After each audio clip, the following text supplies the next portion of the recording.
Dirprwy bennaeth ydy David, ac yn dysgu blynyddoedd 5 a 6 mewn ysgol ym Mhontypridd. Ond pan oedd David yn iau, roedd o'n dipyn mwy ffit, yn chwarae pêl-droed ac yn rhedeg. Dros y 15 mlynedd diwetha, dwi'n meddwl mae pace yn bywyd ni wedi newid. Mwy o gyfrifoldeb yn yr ysgol, neud pethau plant, a da ni'n brysio gwmpas o un lle i'r llall. Mae bita prydau cyflym yn lle ista lawr a coginio rhywbeth. Yn wreiddiol o Landudno, mae'r tad i ddain cyfaddau dydy o ddim yn bita'n dda. Dwi'n pigo lot o fwyd. Eista flaen y teledu a just helpu'n hyn, chocolate ar ôl chocolate. So bita gormod o calories a dim yn llosgi dim byd i ffwrdd.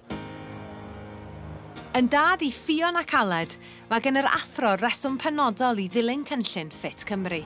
Dwi'n gwybod mae mab yn ffit iawn, mae merch yn chwarae pêl-droed, mae'n ffit.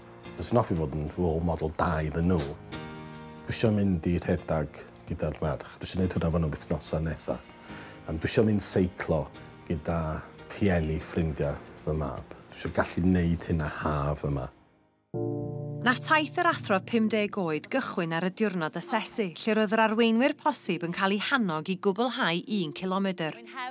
Ond nath y paramedig ar leoliad gynghori i David beidio cymeryd rhan oherwydd bod canlyniad i bwysau gwaed yn ofnadwy o uchel. Nes i ofni, ti'n mind if I walk the kilometre? A nath i ddweud, OK, we'll be there, byddai. But many pains, then you must stop. There is a chance, there's a high chance you could get a stroke doing it.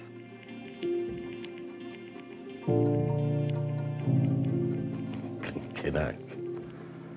Mae hwnna'n brawychus yna i feddwl. Allai cerdded kilometr a fyswn i'n gallu cael stroke. Mi nath David gwblhau y kilometr ac ar gyngor yn arbenigwyr a that i ddoctor yn syth a mae bellach ar dabledi i ddod â'i bwysau gwaed i lawr. Wedyn, yng Nghymraeg i'n siarad i chwaer i sy'n nyrs. A nath i ddweud, what, man? Give me those figures again. Nath i ddweud, he's lucky to be alive.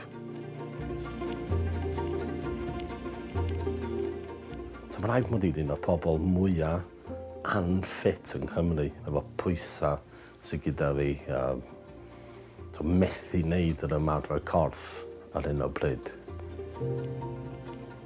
Mae'n brawychus di.